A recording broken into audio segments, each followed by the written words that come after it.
분당에 위치한 한 기업. 각종 산업 영역에 IT 관련 솔루션을 제공하고 시스템 구축을 해왔으며 현재 데이터 기반 기술 지원과 함께 빅데이터 솔루션을 고객에게 제공하고 있는 바이텍 시스템.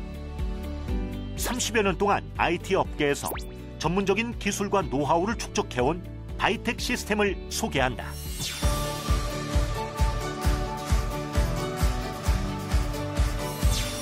저희 바이텍 시스템은 1988년 1월에 시작이 됐고요. 처음에 시작할 때는 그 캘컴이라는 미국의 도면 프린터가 있어요. 대형 도면 프린팅하는 제품을 한국에 소개해서 판매하고 서비스하는 쪽으로 저희가 시작을 했어요. 지금 벌써 33년 차 기업이 됐는데 그 사이에 많은 변화가 있어서 지금은 주로 빅데이터 솔루션과 서비스를 제공하는 회사가 되어 있습니다.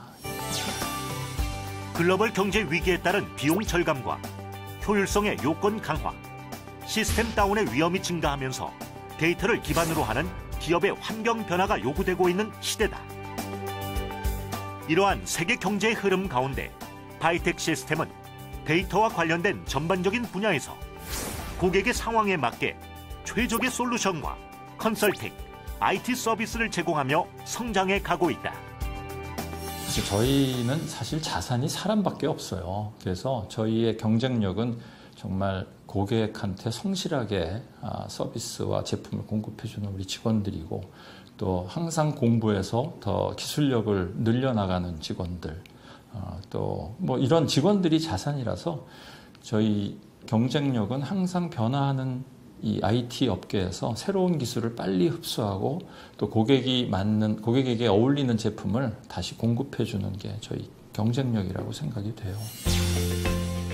시스템 개발과 구축을 통해 정보 시스템 인프라를 기획하고 고객을 서포트하며 업무 프로그램 운영 및 유지 보수를 하고 있다.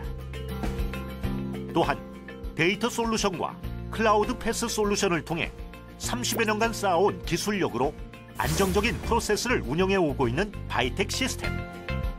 이러한 체계적인 시스템은 고객의 만족도를 최상으로 이끌어내는 1등 공신 역할을 하고 있다. 최적의 솔루션으로 최고의 서비스를 제공하고 싶다는 이백용 대표. 그가 생각하는 기업가 정신은 무엇일까? 기업가 정신은 사람을 어떻게 대하느냐에 따라 달려 있다고 생각을 합니다. 그래서 사람을 존중하고 성실하게 대하고 그 사람이 때로는 고객일 수 있고 때로는 직원일 수 있고 때로는 사회일 수도 있지만 정말 그들을 아끼고 잘 섬기는 또 좋은 서비스를 공급하는 것, 이런 것들이 저희가 생각하는 가장 중요한 기업가 정신이라고 생각합니다. 직원을 존중하고 가족같이 아끼는 존중의 마음, 고객의 만족을 위해 최선을 다하는 성실의 마음, 그리고 정직과 성장의 마음까지. 바이텍 시스템의 정신이 곧 이백용 대표의 기업가 정신이 되며 더 큰 비전을 향해 달려가고 싶다고 포부를 밝힌 그 비전을 꿈꾸는 이백용 대표의 기업가 정신을 직접 들어보자.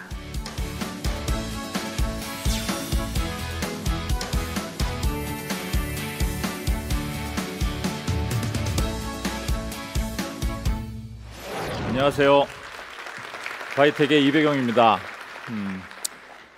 이렇게 귀한 자리에 함께 할 수 있어서 너무 감사드리고요. 오늘 저는 짧게 경영은 사람에 관한 것이라고 피터 드러커가 얘기한 것들을 주제 삼아서 오늘 제 얘기를 좀 나누고 싶습니다. 사실 오늘 제가 나누고 싶은 거가 한 두 가지가 있는데 그게 뭔가면 제 인생에 경영자로서 제 인생에 크게 전환점을 갖고 올 때 제가 깨달았던 두 가지가 있어서 그걸 여러분하고 좀 나누고 싶습니다. 첫 번째는 성격하고의 만남이었습니다. 저는 그전까지 사람이 다르긴 다르지만 거의 비슷하게 생각하고 비슷하게 행동하는 줄 알았어요. 근데 제가 성격을 알고 나서 보니까 사람들은 정말 너무나 다르고 너무나 다르게 생각하고 너무나 다르게 행동한다는 거였어요. 중요한 거는 그 다른 것이 틀린 것이 아니라는 거였어요. 직원들 때문에 굉장히 고생을 많이 했는데 알고 보니까 그 직원들이 틀린 게 아니라 저랑 다른 사람이었다는 거예요. 그래서 제가 사람에 대한 이해, 특히 그 사람의 성격과 기질을 이해하기 시작했고, 이런 이해가 결국은 나 중심적 사고에서 상대방 중심적 사고로 바뀌게 되는데 큰 역할을 했던 것 같습니다. 이런 것들이 우리 직원들을 존중해주고 또 고객들을 존중해주는 마음으로 바뀌어 나간 것 같아요. 제가 두 번째 크게 깨달았던 전환점이 있었는데, 그거는 코칭과의 만남이었어요.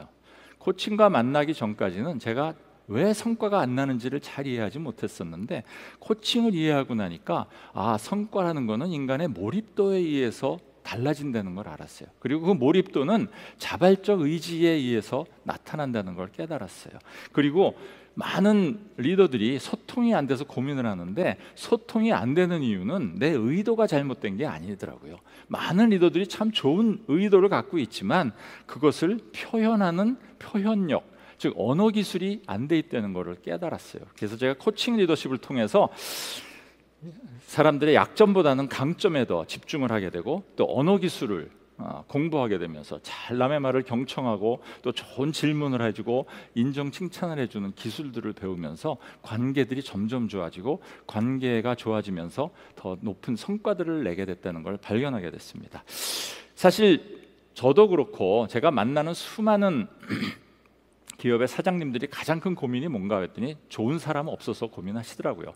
제가 보니까 사실 저희 중소기업들은요, 대기업보다 좋은 인재를 뽑을 수 없습니다. 좋은 인재를 뽑지 못하는 것만이 문제가 아닙니다. 사실은 리더십 훈련도 중소기업은 잘 시키지 못해요. 제가 삼성의 한 임원을 만나봤더니 도대체 삼성이 경영을 잘하는 이유가 뭡니까? 그랬더니 그분이 웃으면서 자기들은 전 직원의 10%가 교육 중입니다, 이렇게 얘기하더라고요. 그 정확한 숫자는 모르겠지만 대기업은 정말 많은 투자를 해서 기업 직원들을 훈련시키는데 저희들은 훈련시키지 못하고 있는 것 같아요.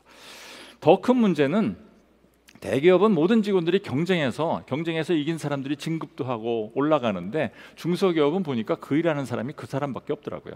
경쟁은커녕 나갈까 봐 걱정이에요. 그러다 보니까 잘못해도 대체 인원이 없어요. 내보낼 수도 없고. 그래서 제가 만난 많은 사람들 정말 이 인재 때문에 고민을 많이 하더라고요. 특히 창업 공신의 능력은 날이 갈수록 떨어지는 문제, 도대체 이걸 어떻게 해야 될지 모르겠다. 그래서 정말 리더가 없고 인재가 부족하다는 말을 입에 달고 살았습니다. 그런데 거꾸로 직원들한테 물어봤더니요, 직원들도 똑같은 얘기를 하더라고요. 정말 회사 보고 들어와서 상사 꼴 보기 싫어서 나간다고. 이 상사들이 항상 문제더라고요.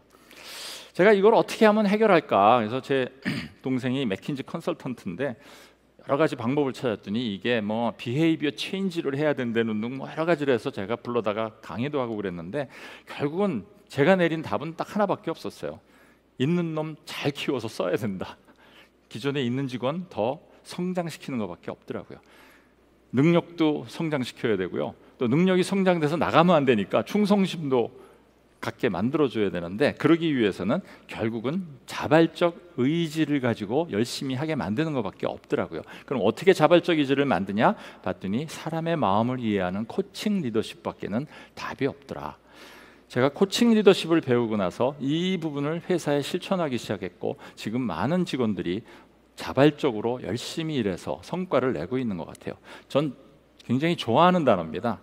저희는 대기업같이 비범한 인재를 뽑아갈 수 없습니다. 하지만 저희 회사에 와 있는 평범한 인재, 평범한 사람들로 하여금 어떻게 하면 비범한 성과를 내게 할 수 있을까? 이 방법은 코칭 리더십이라는 걸 제가 깨달았습니다.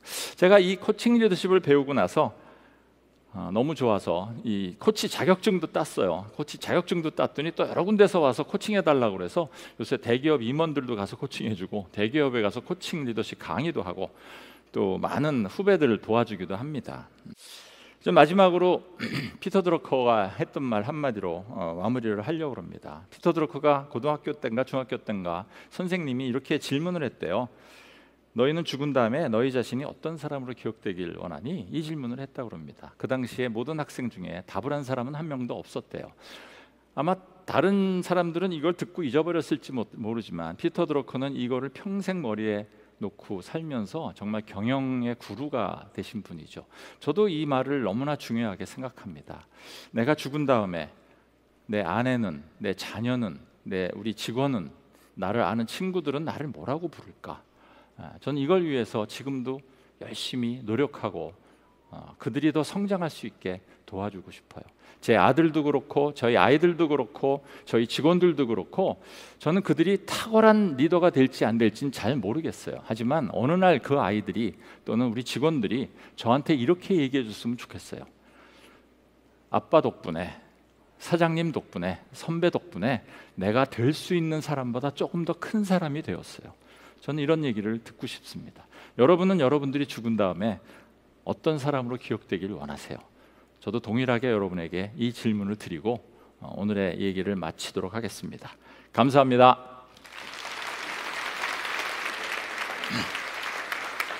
훌륭하시네요. 대단한 경영 철학이세요. 뭐 이게 대단한 경영 철학이면 회사가 이만큼 커져야 되는데 아직 그렇지 않은 거 보면 뭐 갈 길이 멀었습니다. 근데 사람을 중요시해서 이렇게 회사 경영을 한다. 이게 참 중요한 말씀이거든요. 예. 그리고 이렇게 평범한 사람을 비범한 성과를 내게 만든다. 그거 어떻게 하면 됩니까? 네, 코칭 리더십을 쓰시면 됩니다. 그 코칭이라는 게 아마 다양하게 있을 것 같은데 네. 동기부여를 하기 위해서 그러니까 예를 좀 들어보시죠. 어떤 예를 걸 들면 해주시는지. 제일 중요한 거는 사실은 문제를 인식하지 않으면 스스로 고치지를 않는 것 같아요. 그래서 스스로 자기 문제가 뭔지를 알게 만들어주는 게 굉장히 중요하더라고요. 예. 그러기 위해서는 혼내는 게 아니라 혼을 아무리 내도 인식이 안 되더라고요. 그래서 좋은 질문을 통해서 그렇죠. 그 문제를 인식하게 하고 또 하나는 이게 자기가 결정을 해야 책임감을 갖고 열심히 일하더라고요. 이렇게 시키는 거를 하면 시키는 일밖에 안 하는 것 같아요. 그래서 스스로 결정하게 해서 더 높은 성과를 내게 만드는 게 사실은 코칭 리더십에서 많이 쓰는 방식이고 그렇군요. 저도 그 방법을 많이 쓰고 있습니다. 상당히 간단한 것 같으면서도 그죠? 이게 간단한데 이게 잘 되기가 어려운 거 보면 그러게요. 쉽지는 않은 것 같아요. 저도 잘은 못합니다. 말만 이렇게 하지. 근데 아마 여기 방청객으로 와 계시는 분 상당 부분 이제 지위도 좀 되시는 분들이 계실 것 같은데 지위가 높아지면 바로 말씀하신 코칭 관련된 뭐라고 말씀하시던 주로 이제 회의를 통해서 이렇게 일을 하지 않습니까? 직원들한테 얘기하면 자기가 직접 무슨 뭐 문제 해결을 위해서 뭐 기술을 개발하기보다는 그 사람들을 이렇게 리드해가는 역할을 할 텐데 그때 가장 중요한 게 말씀하신 것 중에 들어있는데 질문을 잘해주는 거예요.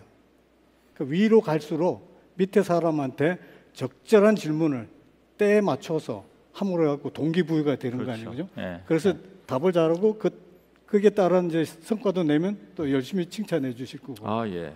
노력하고 있습니다. 저도 열심히. 그러니까 지금 하시는 일이 이제 IT 서비스 같은 거 하는 건데. 특히 빅데이터 솔루션을 빅데이터, 공급하고 있습니다. 그렇죠. 근데 이제 우리 여기 와 계신 분도 비슷한 일을 할 텐데, 근데 빅데이터 이런 것들이 실제로 빅데이터가 중요하고 인공지능이 중요하고 이러는데, 그럼 당신 하는 일에 빅데이터가 어떻게 뭐 적용됩니까? 그러면 그거 잘 모르거든요. 잘 어렵죠. 여기 계시는 분들을 위해서 한 말씀 좀. 저는 뭐 데이터의 중요성은 너무나 다 중요하고 다 아시는 거라고 생각을 하는데 그 데이터가 많이 쌓여 있음에도 불구하고 그거를 어떤 의사결정을 할 수 있는데 사용하지 못하는 것 같아요. 지금 이제 저희 고객들에서는 주로 이제 생산 공장에서 수많은 데이터들이 나오지만 그 데이터를 어떤 문제의 원인을 분석한다든지 또 혹시 문제가 생길지 모르는 거를 관제한다든지 하는 쪽에 많이 쓰고 있고요. 특히 마케팅하는 쪽에서는 고객의 그 데이터들을 분석을 해서 정말 고객이 뭘 원하는지 또 이분이 이걸 왜 사갔는지 이런 것들을 분석하는 데이터들을 만들어야 되거든요. 근데 사실 이 빅데이터 솔루션이 아직은 좀 고가로 돼 있기 때문에 중소기업까지 사용하기에는 조금 한계가 있습니다. 그래서 저희 회사에서 어떻게 하면 이거를 중소기업에서 더 많이 쓸 수 있게 할 수 있을까를 저희 직원들하고 매우 노력을 하고 있는데 매일 큰 회사만 이렇게 고객으로 갖고 계시거든요. 그래서 이 중소기업 CEO들이 좀 계신데 좀 싼 가격으로 할 수 있는 것들을 저희가 아이템들을 조금 갖고는 있습니다. 그래서 관심 있으신 분은 저희한테 따로 오시면 저희가 아주 여기 계신 분들한테는 저렴하게 공급을 해드리도록 하겠습니다. 그러니까 기업들이요, 뭐 각종 이제 그 기업 정보도 있고 생산이라든가 재고 관리, 고객 관리라는 각종의 그 데이터가 쌓이는데 하신 일은 그 데이터베이스를 어떻게 잘 차곡차곡 쌓고 또 어떻게 하면 끄집어내고 어떻게 분석을 하는 이런 솔루션을 제공해 주는 사업을 하시거든요.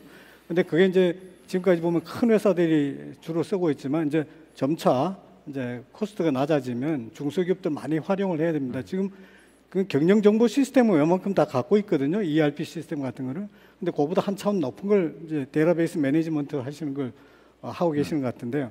앞으로 우리 중소기업들을 위해서 좋은 일 좀 그럼요. 해주시면 중소기업이 좋겠습니다. 살아야 한국이 삽니다. 예, 예, 예. 앞으로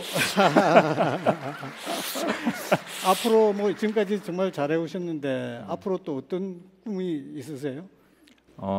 사실은 뭐 저희 회사의 목표는 큰 기업이 되기보다는 지속 성장 가능한 기업이 됐으면 좋겠다. 그렇죠. 그리고 저도 이제 뭐 나이 얘기하기에는 이제 선배님 앞에서 좀 죄송하지만 이제 물러날 때도 됐기 때문에 어떻게 하면 우리 직원들이 이거를 잘 맡아서 경영하면서 지속 성장하는 기업으로 제가 30여 년 끌고 왔으니까 또 다른 30여 년을 끌고 갈 수 있을까? 그게 요새 저한테는 가장 큰 숙제이고 비전이고 해야 될 일인 것 같습니다. 아주 좋은 말씀하셨어요.